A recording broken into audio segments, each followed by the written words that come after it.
Bab 1911, Kapak Ilahi. Faktanya, Dev tidak mengetahui hal ini. Hanya saja Marham keras kepala.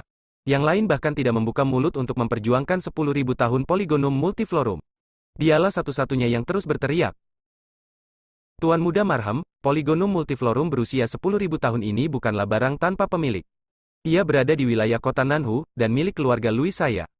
Sebagai penguasa kota-kota Nanhu, saya memiliki kualifikasi untuk mengalokasikan sumber daya seluruh kota Nanhu.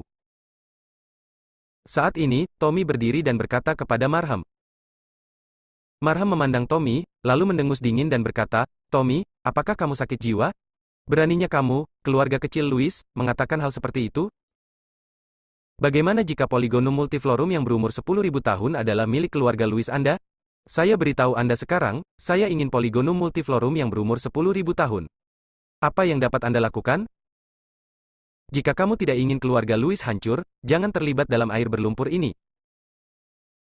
Marham sama sekali tidak meremehkan keluarga Louis. Meskipun keluarga Louis juga memiliki Grandmaster Guru, di mata Marham, mereka tetaplah keluarga kecil dan tidak berharga. Anda perlu mengetahui latar belakang keluarga Louis, tetapi sekte dan sekte di alam rahasia tidak sebanding dengan sekte dan sekte di dunia sekuler. Marham, kamu terlalu sombong. Keluarga Louis kami tidak bodoh. Tommy dipenuhi dengan amarah, dan beberapa master guru hebat dari keluarga Louis melangkah maju, memancarkan aura menakutkan, dan ada lebih dari selusin master guru di belakang mereka, menatap dengan penuh semangat. Tommy, apakah kamu bermaksud berdiri bersama Dev? Mata Marham sedikit menyipit. Ya, saya akan membantu Tuan Dev bahkan jika saya melawan keluarga Louis kali ini. Tommy berkata dengan tegas. Tapi dia juga bertaruh. Melihatnya sekarang, Marham jelas jauh lebih kuat dari Dev, tapi Tommy tahu bahwa kekuatan sebenarnya Dev mungkin jauh lebih kuat dari apa yang dia lihat. Karena kamu membantu Dev, jangan salahkan aku karena bersikap kasar. Marham mengedipkan mata, dan Grandmaster Guru di sebelahnya langsung melompat dan langsung menuju ke Tommy. Tommy sendiri juga seorang Grandmaster Guru yang hebat, jadi dia tidak takut sama sekali saat menghadapi serangan itu, dia dengan cepat mengepalkan tinjunya dan menghancurkannya dengan keras. Boom! Saat tinju bertabrakan, energi mengerikan menyebar dari segala sisi. Sebuah kawah besar dengan diameter beberapa meter tiba-tiba muncul di tanah, yang menunjukkan bahwa kedua pria tersebut telah menggunakan seluruh kekuatannya. Setelah tubuh Tommy berguling di udara, dia mendarat di tanah dan mundur beberapa langkah. Lengannya juga mati rasa, jelas bahwa Tommy masih sedikit lebih rendah dibandingkan pihak lain. Lawannya melawan Tommy, namun menolak melepaskannya, ia menyerang lagi dan meninju Tommy tepat di depan wajahnya. Ini untuk membunuh dengan satu gerakan.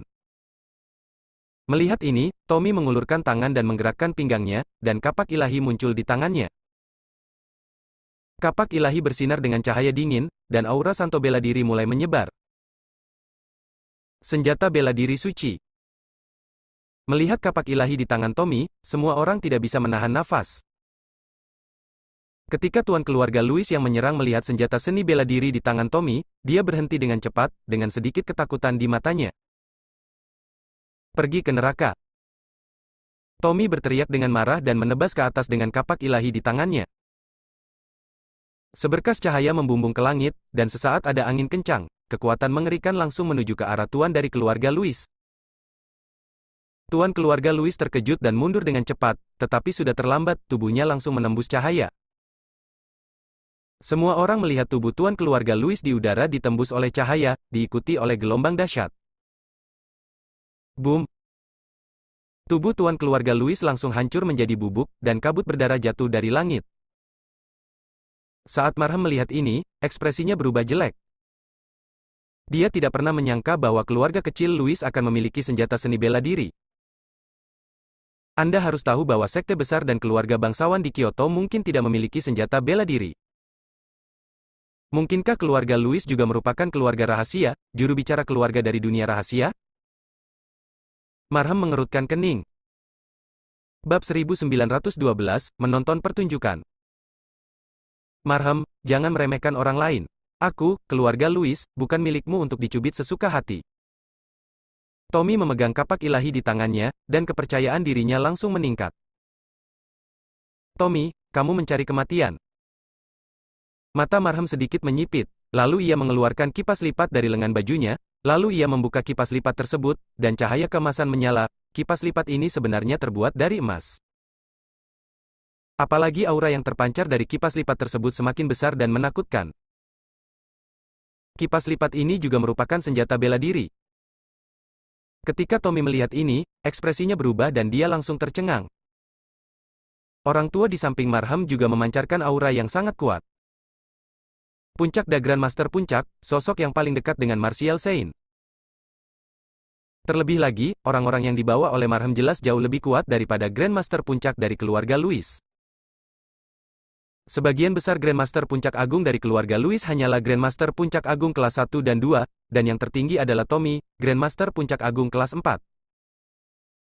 Tapi The Grandmaster Puncak keluarga Louis mungkin berada di level terendah dari peringkat keempat. Ini sama sekali bukan kompetisi besar. Tommy berhenti berbicara, dan wajah Dave juga dingin. Dia menarik napas dalam-dalam dan perlahan mengerahkan kekuatan naga di tubuhnya. Pedang pembunuh naga juga siap dan siap untuk keluar. Tuan Muda Marham, tidak baik berperang seperti ini untuk pabrik Polygonum Multiflorum yang berumur 1000 tahun, bukan? Selain itu, Anda membawa begitu banyak orang ke sini, tetapi ada hal yang lebih penting. Jika Anda menderita kerugian besar di sini, bagaimana kamu akan menjelaskannya ketika kamu kembali? Bagaimana kalau kamu menjual wajahku dan memberikan Polygonum Multiflorum 10.000 tahun kepada Tuan Dev? Lalu keluarga Martinku akan berutang budi padamu? Melihat kedua belah pihak sudah berperang satu sama lain, Diki melangkah keluar dan mulai memuluskan segalanya. Marham memandang Diki dan berkata dengan wajah dingin, "Diki, apa maksudmu? Apakah kamu tidak ingin membantu Dev?" Tuan Muda Marham, jika Anda bersikeras mengikuti Tuan Dev untuk memperjuangkan 10.000 tahun Polygonum Multiflorum, maka saya hanya dapat membantu Tuan Dev. Jika keluarga Martin saya termasuk, apakah menurut Anda masih memiliki peluang untuk menang? Mengapa tidak memberi saya bantuan? Meskipun nada suara Diki tenang, dia penuh dengan ancaman. Ketika Marham mendengar ini, wajahnya memerah karena marah dan dia mengerutkan kening. "Diki, apakah kamu bersedia menjadi musuh keluarga Louis saya demi Dev?" Marham, apakah kamu tidak tahu, atau kamu hanya berpura-pura bodoh? Bahkan jika kejadian ini tidak terjadi, apakah aku dan keluargamu akan tetap berteman? Cepat atau lambat kita akan menjadi musuh. Diki tersenyum dingin. Perkataan Diki membuat Marham terdiam, karena dia tahu cepat atau lambat mereka akan menjadi musuh karena mereka semua bersaing demi kepentingan bersama. Karena ada persaingan kepentingan, mereka pasti akan menjadi musuh. Marham berhenti berbicara dan ekspresinya berubah menjadi sangat jelek. Karena jika Diki juga membantu Dev, maka dia tidak punya peluang untuk menang. Tepat ketika Marham ragu-ragu apakah akan mundur, Sandy, yang telah menyaksikan kegembiraan itu, mengambil langkah maju dan berkata dengan senyum tipis, "Diki, kamu mengatakan bahwa orang-orang bersaing untuk mendapatkan Polygonum Multiflorum, apa hubungannya dengan itu? Lakukan denganmu. Kamu harus melewatinya. Sial, ini sangat buruk bahkan jika aku ingin melihat kegembiraannya, aku bahkan tidak bisa melihatnya. Biar ku beritahu, jika kamu menonton pertunjukan itu, aku tidak akan peduli tentang apapun. Tetapi jika kamu bersikeras membantu Dev, maka aku hanya bisa membantu Marham. Aku yakin keluarga Louis tidak akan melupakanku. Kebaikan." Petik 2. Sandy memaksa Diki untuk menonton pertunjukan di sela-sela dan tidak peduli tentang apapun. "Sandy, kamu..." Diki memelototi Sandy. Tapi Marham tertawa kali ini, "Saudara ke-9, jangan khawatir, keluarga Louis kami tidak akan pernah melupakan kebaikan Anda. Ketika saatnya tiba di pulau." Diam. Tepat ketika Marham hendak mengatakan sesuatu, Sandy memelototi Marham, menyebabkan Marham langsung menelan kata-katanya. Dev sedikit mengernyit saat melihat ini, sepertinya keluarga-keluarga ini semua menuju ke tempat yang sama, dan mereka semua sebenarnya memilih untuk merahasiakannya.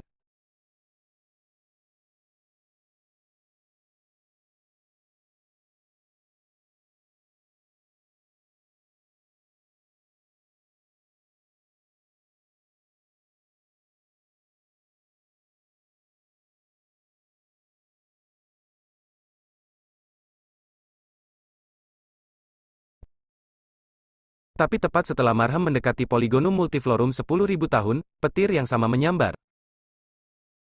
Melihat ini, Marham melemparkan kipas lipatnya ke atas dan meneriakkan teknik perlindungan tubuh. Saya melihat kipas lipat langsung membesar di udara, menutupi seluruh tubuh Marham. Guntur dan kilat biru langsung menghantam kipas lipat tersebut, namun Marham di bawah tidak terluka.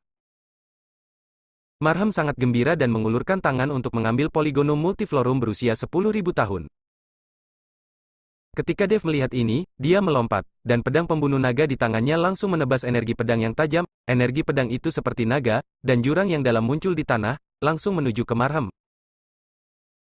Merasakan aura berbahaya, Marham hanya bisa menyerah untuk mencoba menangkap Polygonum Multiflorum berusia 10.000 tahun. Dia menghindari energi pedang dalam sekejap. Namun saat ini, sosok Dev sudah ada di hadapannya, dan Marham kehilangan kesempatan untuk mendapatkan Polygonum Multiflorum berusia 10.000 tahun. Setelah tiba di depan Marham, Dev menebas dengan pedangnya lagi, dan seekor naga emas muncul, mengaum dan bergegas menuju Marham. Melihat hal ini, Marham hanya bisa melambaikan tangannya dan mengambil kembali kipas lipat itu ke tangannya, lalu dia melambaikan kipas lipat itu dengan kuat, dan angin kencang menyapunya, menerbangkan naga emas itu. Tapi Dev tidak peduli, tujuannya saat ini adalah mendapatkan Polygonum Multiflorum yang berumur 10.000 tahun. Tepat ketika Marham mengambil tindakan, Dev sudah mulai menyerang Polygonum Multiflorum yang berusia 10.000 tahun. Melihat Dev akan mendapatkan Polygonum Multiflorum berusia 10.000 tahun, guntur dan kilat biru jatuh dari awan hitam. Bab 1915, inilah bantuannya. Boom! Kekuatan mengerikan itu langsung menghempaskan Dev dan Marham. Kekuatan guntur dan kilat ini begitu kuat sehingga sulit bagi Dev untuk menahannya. Setelah dua pemboman ini, baik Dev maupun Marham tidak berani mendekati Polygonum Multiflorum yang berusia 10.000 tahun. Marham melihat kipas lipat di tangannya, sebenarnya ada retakan di atasnya, setelah memblokir kekuatan guntur dan kilat, bahkan senjata silatnya pun rusak, diperkirakan tidak akan digunakan berkali-kali. Dev dan Marham saling menatap, tapi tidak ada yang mengambil tindakan. Di sisi lain, Kenari dan Tommy sedang bertarung dengan orang-orang yang dibawa oleh Marham. Meskipun Tommy memegang kapak ilahi di tangannya, menghadap lelaki tua di puncak Grandmaster Puncak Agung, dan kekuatan lawan secara keseluruhan jauh lebih tinggi, mereka menjadi sangat pasif. Diperkirakan kekalahan hanya tinggal menunggu waktu saja, saat itu hanya Dev yang tersisa, berusaha mendapatkan 10.000 tahun Polygonum Multiflorum, yang sama saja dengan angan-angan. Melihat Tommy dan Kenari mundur dengan mantap, tiba-tiba sekelompok orang datang dengan tergesa-gesa. Tuan Dev, saya di sini untuk membantu Anda. Setelah mengatakan itu, Hansel memimpin orang-orang dari Sekte Roh Iblis dan langsung bergabung dalam pertempuran. Dengan kehadiran keluarga Sekte Roh Iblis, keseimbangan mulai condong ke arah Dev, dan orang-orang yang dibawa oleh Marham mulai sedikit lelah menghadapinya. Para pejuang yang memilih untuk berdiri bersama keluarga Louis dan ingin mendapatkan keuntungan juga memilih untuk melarikan diri satu demi satu ketika mereka melihat ini. Orang-orang ini hanya menonton makanan dan minuman, melihat Dev lemah, mereka membantu Marham. Sekarang kekuatan pihak Dev telah meningkat, mereka akan berbalik dan melarikan diri. Perubahan mendadak ini langsung membuat Marham bingung, dia tidak mengerti mengapa sekelompok orang tiba-tiba muncul untuk membantu Dev. Berhenti. Marham berteriak keras, dia tahu jika pertarungan terus berlanjut seperti ini, semua orang di sisinya mungkin akan mati. Melihat perintah Marham, banyak ahli dari keluarga Louis mundur ke sisi Marham. Hampir semua tuan keluarga Louis ini terluka, dan bahkan lelaki tua di puncak Grandmaster Puncak tampak jelek dan energi serta darahnya tidak teratur. Tuan Dev, apakah Anda baik-baik saja? Saat ini, Hansel melangkah maju dan bertanya pada Dev. Saya baik-baik saja, terima kasih, Wakil Master Sekte Hansel, karena telah membantu saya. Dev berkata dengan penuh rasa terima kasih. Tuan Dev, konyol sekali mengatakan ini. Kami berada dalam hubungan kerjasama, dan ramuan ini juga merupakan ketulusan kami. Jika diambil oleh orang lain, bukankah itu berarti kami tidak memiliki ketulusan? Hansel tersenyum ringan. Melihat kemunculan tiba-tiba Hansel dan yang lainnya, Tommy juga bingung saat ini. Anda harus tahu bahwa ini adalah Nanhu, wilayahnya. Kapan tim orang seperti itu muncul di wilayahnya, dan mereka semua adalah tuan? Dia bahkan dia sendiri tidak mengetahuinya.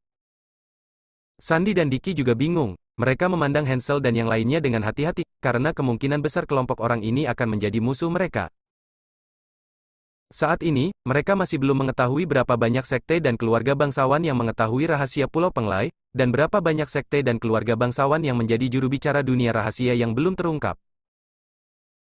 Namun, dengan pemulihan spiritual Pulau Penglai yang akan datang, saya yakin keluarga sekte tersembunyi ini akan muncul satu demi satu. Karena tidak ada seorang pun yang ingin menyaksikan lahan pertama pemulihan energi spiritual ditempati oleh orang lain. Siapa kamu? Marhem memandang Hansel dengan dingin, apakah kamu tahu siapa saya? Hansel memandang Marhem dan sedikit mengangkat sudut mulutnya, saya tidak peduli siapa Anda, Polygonum multiflorum berusia 10.000 tahun ini milik Tuan Dev. Tidak ada yang boleh mencurinya darinya, kalau tidak, mereka akan melawan kita.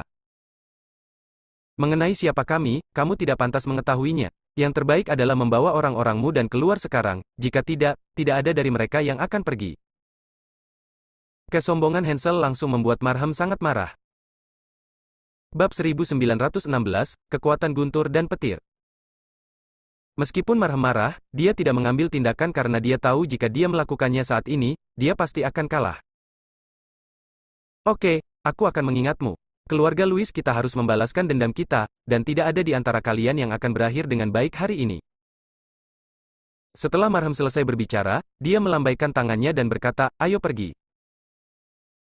Marhem membawa orang-orang pergi. Ketika Sandi melihat ini, dia menggelengkan kepalanya, membosankan, sangat membosankan.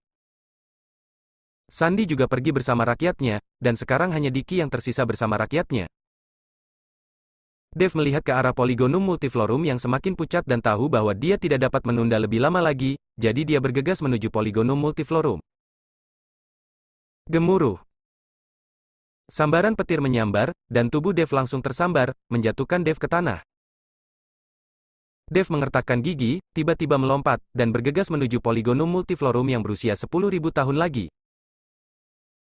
Tubuh Dev bersinar dengan cahaya keemasan samar, dan matanya tertuju pada Polygonum multiflorum berusia 10.000 tahun. Boom! Ada guntur dan kilat lagi, dan awan hitam di udara tampak menjadi gila pada saat ini, bergulir terus-menerus, dan kilat biru terus melintasi awan. Pedang pembunuh naga di tangan Dev mulai berdengung dan bergetar terus-menerus, seolah mencoba melepaskan diri dari tangan Dev. Melihat ini, Dev tiba-tiba melemparkan pedang pembunuh naga ke udara, ayo. Pedang pembunuh naga itu seperti kuda liar, langsung menuju ke arah guntur dan kilat. Guntur dan kilat langsung mengenai tubuh pedang-pedang pembunuh naga, menyebabkan pedang pembunuh naga memancarkan seberkas cahaya biru.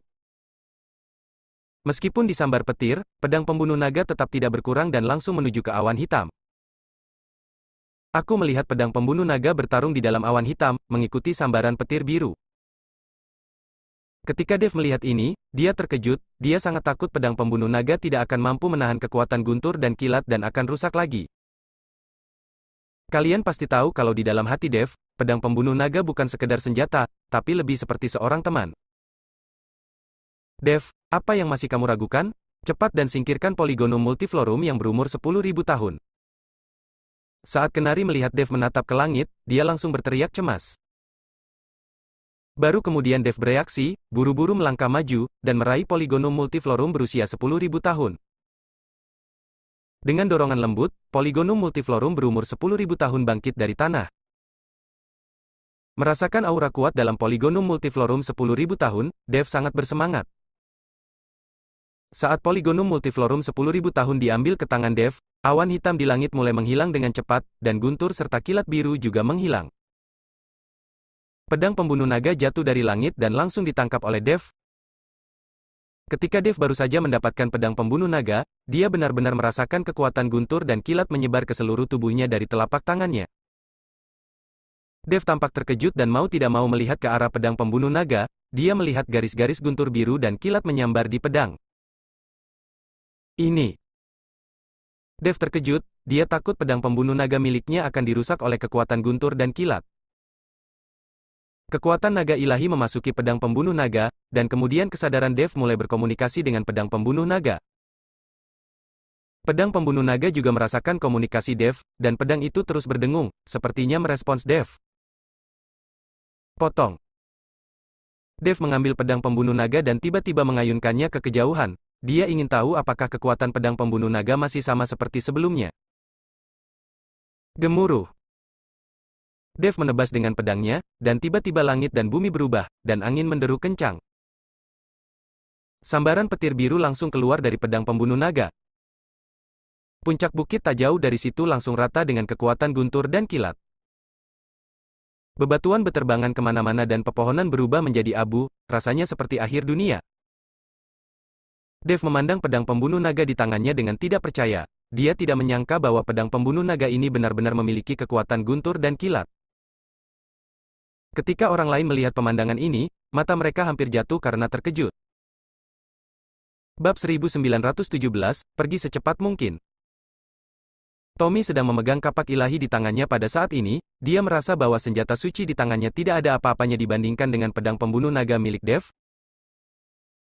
Mata Hansel sedikit menyipit, dan otot-otot di sudut matanya bergerak-gerak tanpa sadar. Robin, yang bersembunyi di kegelapan, memiliki mata yang penuh rasa iri dan khawatir.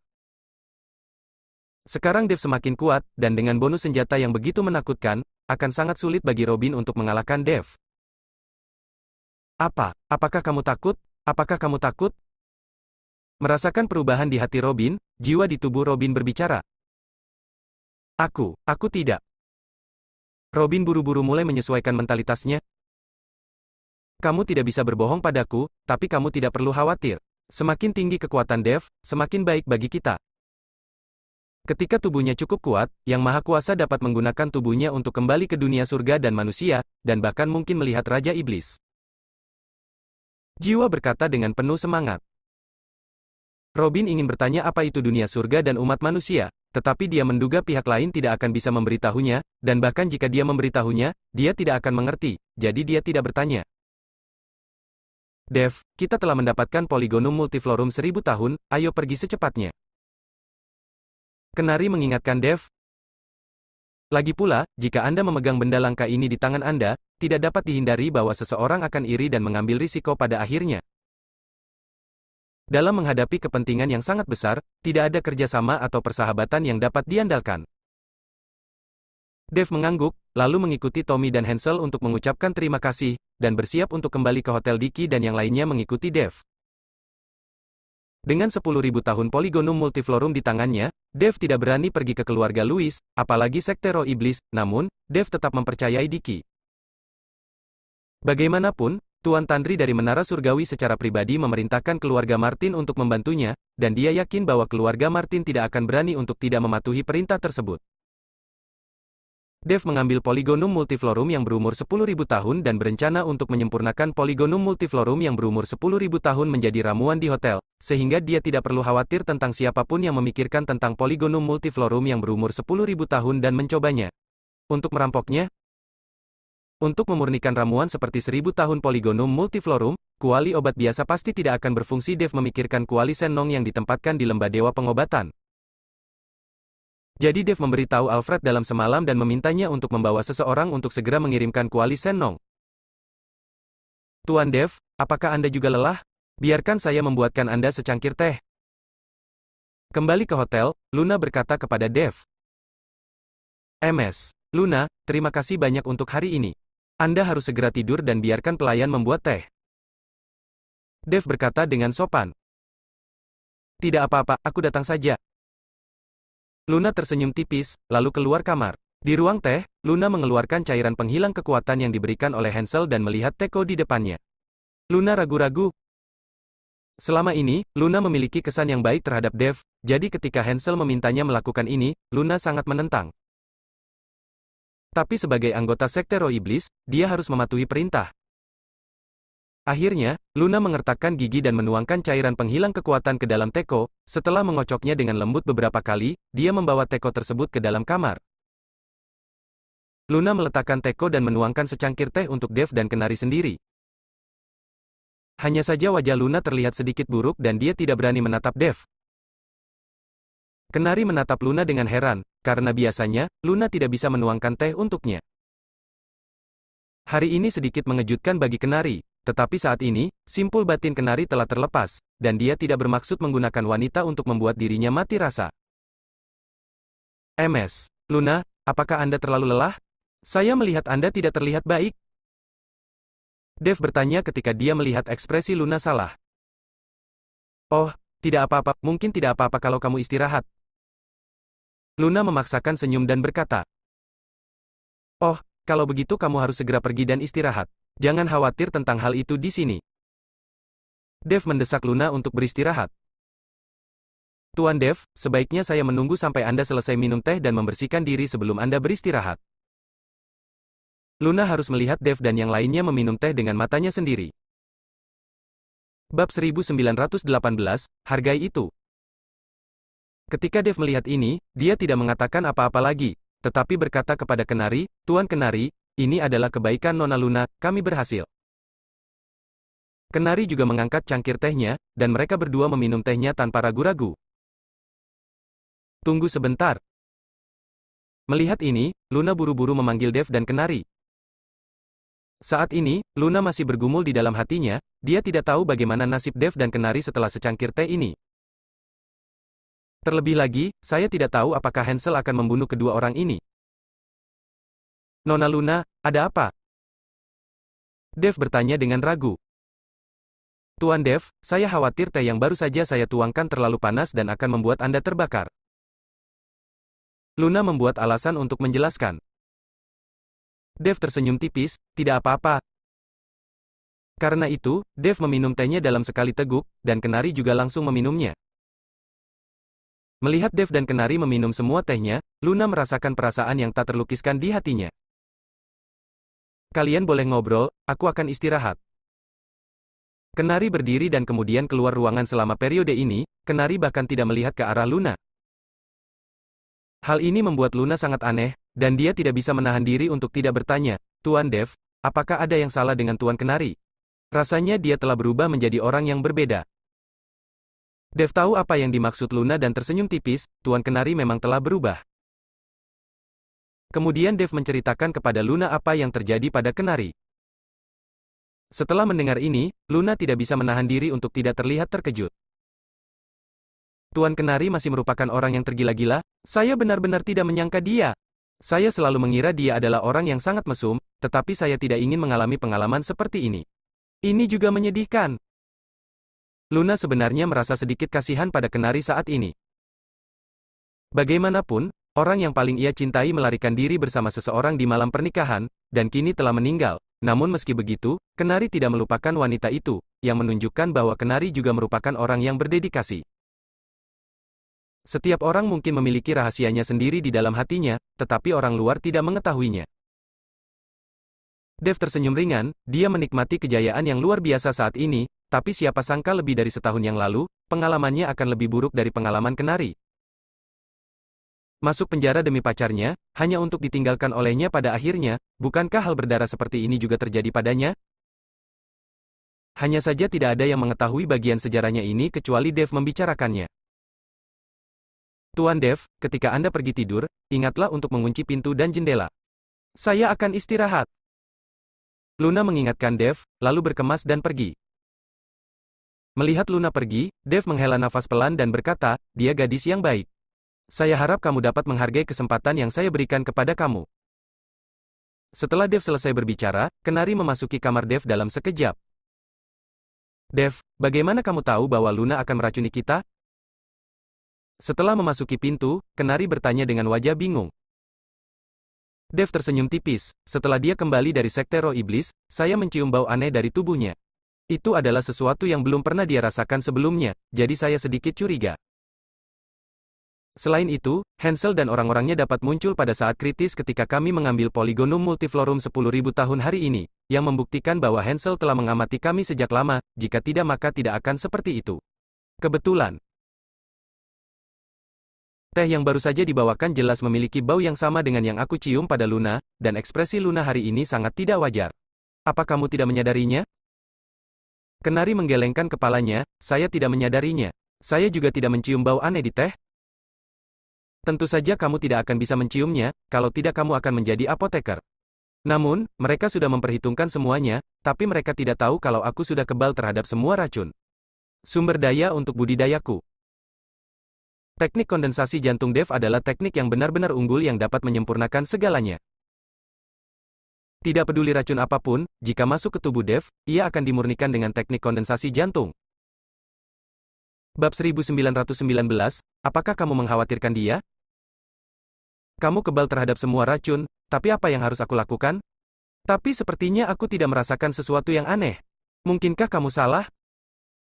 Tidak ada yang aneh pada tubuh kenari saat ini, dan tidak ada tanda-tanda keracunan. Keracunan tidak selalu berarti membunuh kita. Mungkin mereka menginginkan sesuatu yang lain. Setelah mengatakan itu, Dave melihat Polygonum multiflorum 1000 tahun di tangannya. Apakah sekte roh iblis meracuni kita hanya demi Polygonum multiflorum yang berusia 10.000 tahun? Lalu mengapa mereka tidak mendapatkannya sendiri? Mereka ingin Anda mendapatkannya, dan mereka mencoba mencari cara untuk mendapatkannya dari Anda? Kenari bertanya dengan bingung. Entahlah, tapi tujuan mereka jelas bukan hanya Polygonum multiflorum yang berumur 10.000 tahun. Hansel itu selalu memberi orang perasaan bahwa mereka tidak bisa memahaminya. Ada juga pemimpin roh iblis sekte. Saya hanya bertemu dengannya sekali. Saya pernah melihatnya sebelumnya. Saya curiga pemimpin sekte roh iblis tidak ada sama sekali, dan orang yang benar-benar mengendalikan sekte roh iblis adalah Hansel. Dave berkata perlahan. Apa yang ingin dilakukan orang-orang ini? Saya tidak percaya setan-setan ini. Kenari berkata dengan marah. Itu tidak benar. Orang-orang dari sekte roh iblis mungkin tidak tahu bahwa pemimpin sekte mereka sudah tidak ada lagi di sini saat ini, dan mereka semua mengikuti perintah Hansel. Selain itu, orang-orang dari sekte roh iblis tidak seperti klan iblis lainnya yang membunuh tanpa pandang bulu. Sekarang mereka hanya ditipu oleh Hansel. Kurasa kita akan tahu apa yang terjadi malam ini. Aku punya pil penawar racun di sini. Tidak peduli apakah tubuhmu terasa aneh atau tidak, sebaiknya kamu meminumnya dulu. Dave mengambil pil dan memberikannya kepada kenari meskipun kenari tidak merasa aneh saat ini, bukan berarti tidak ada yang salah. Kenari meminum pil itu, menelannya dalam sekali teguk, lalu meninggalkan kamar Dave. Di sekte roh iblis, Luna kembali melanjutkan hidupnya. Luna, apakah Dave mengambil cairan penghilang kekuatan itu? Hansel bertanya. Luna mengangguk, baiklah, saya mengambilnya. Itu bagus, kamu benar-benar telah memberikan kontribusi besar pada sekte roh iblis kami.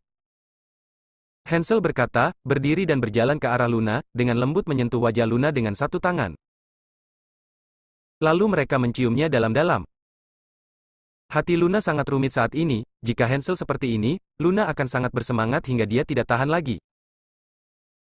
Tapi hari ini, Luna tidak merasakan apapun sama sekali, dan bahkan mendapat perlawanan sedikit pun. Hansel mencium Luna untuk waktu yang lama, tetapi mendapati bahwa Luna tidak menanggapi sama sekali, dan tidak bisa menahan diri untuk tidak bertanya, apa yang terjadi hari ini? Luna memiliki sedikit kekhawatiran di wajahnya, wakil pemimpin sekte, kamu. Maukah kamu membunuh Dave itu? Apakah kamu mengkhawatirkan dia? Hansel sedikit mengernyit. Tidak, menurutku kita bisa mendapatkan apa yang kita inginkan, tidak perlu membunuh siapapun. Luna menjelaskan dengan cepat. Hansel menatap Luna, dan tiba-tiba menamparkan wajah Luna dengan keras. Plak. Luna langsung terjatuh ke tanah. Sial, Jalang, menurutku kamu telah jatuh cinta dengan anak laki-laki itu? Kamu sebenarnya mengkhawatirkan hidup dan matinya. Katakan padaku, apakah kamu dan anak laki-laki itu tidur bersama? Hansel menarik Luna dan bertanya dengan wajah galak. Luna ketakutan dan bingung saat melihat Hansel seperti ini, karena dia belum pernah melihat Hansel terlihat begitu garang dan menakutkan. Hansel biasanya sopan, tetapi Luna tidak bisa beradaptasi dengan perubahan mendadak ini. Melihat Luna tidak berbicara, Hansel mendorong Luna ke tempat tidur, dan kemudian merobek pakaian Luna. Luna ingin melawan, tetapi balasannya adalah pukulan telak dari Hansel. Pada akhirnya, Luna putus asa, air mata terus mengalir, dan dia hanya bisa membiarkan Hansel melampiaskan hasrat binatangnya pada tubuhnya. Bab 1920. Saat ini, mata Luna kosong, dia masih tidak tahu di mana Hansel yang sopan dan lembut itu berada. Tepat ketika Hansel sedang berjuang untuk melampiaskan, pintu tiba-tiba terbuka. Hansel terkejut dan berbalik untuk memarahi orang yang masuk ke kamar, tetapi ketika dia melihat orang itu, Hansel berhenti berbicara dan segera mengenakan pakaiannya. Utusan Tuan Iblis.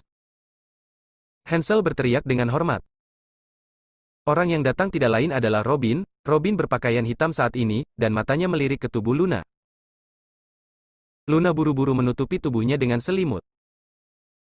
Hansel, dalam situasi saat ini, kamu masih ingin bermain dengan wanita. Menyenangkan sekali. Robin tersenyum dingin, dan suara yang keluar dari mulutnya terdengar tua dan serak.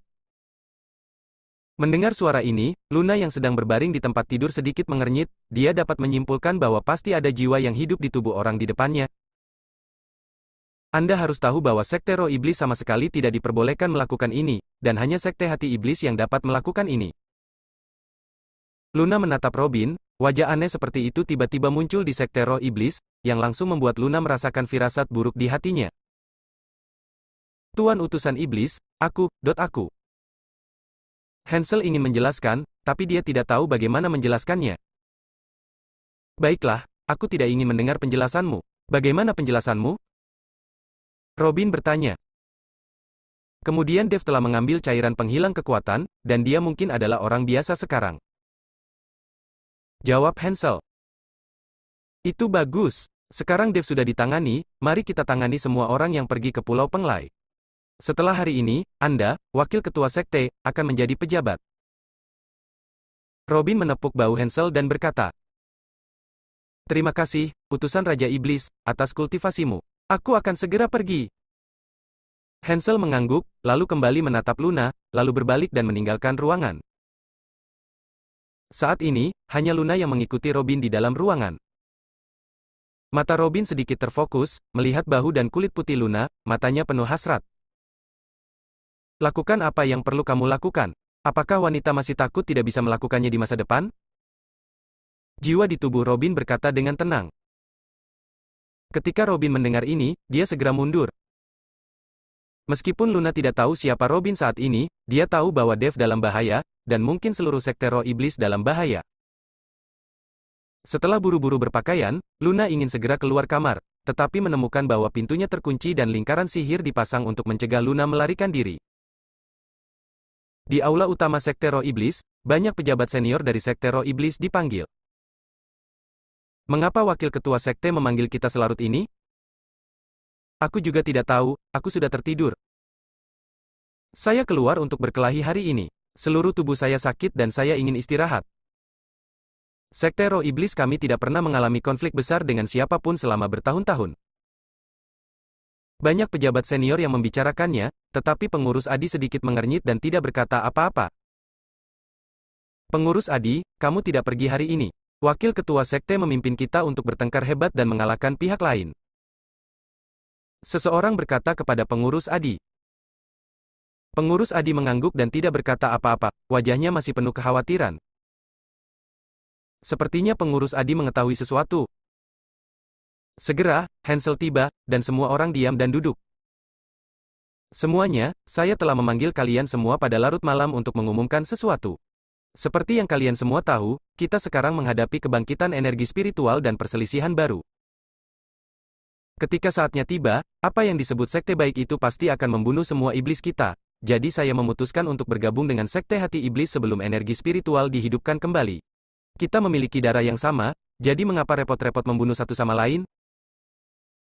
Ketika saatnya tiba, selama kita bersatu, sekte dan keluarga lain akan rentan dan akan menyerah kepada kita. Kata-kata Hansel langsung menimbulkan keributan. Bersambung.